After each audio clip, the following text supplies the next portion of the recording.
Hi everyone, it's Robert Baldwin. I'm back in action. I want to talk to you today about a movie that came out recently.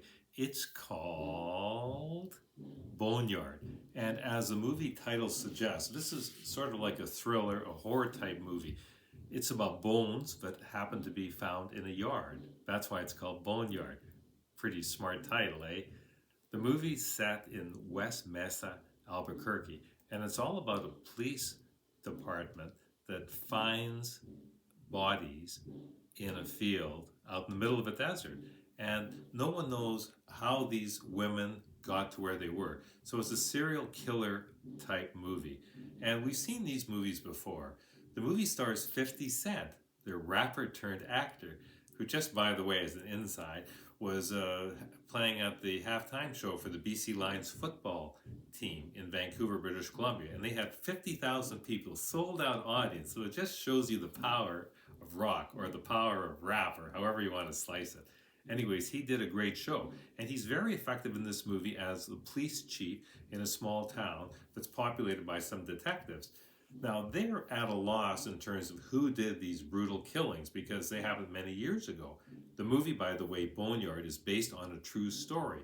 You know, unfortunately, we have these serial killers out there in Canada and of the United States.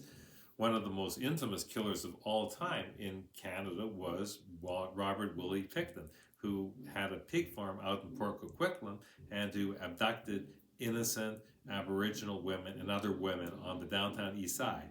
So this movie, Boneyard, is also about a killer, a sadist, but the police are having trouble finding out who was responsible for those deaths of those innocent women.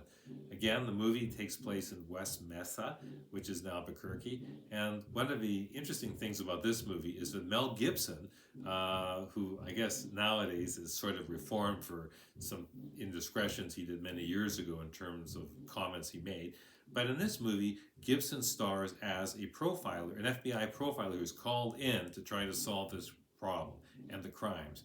And there's internal friction and there may be corruption at the police force, so there's a lot going on in this movie.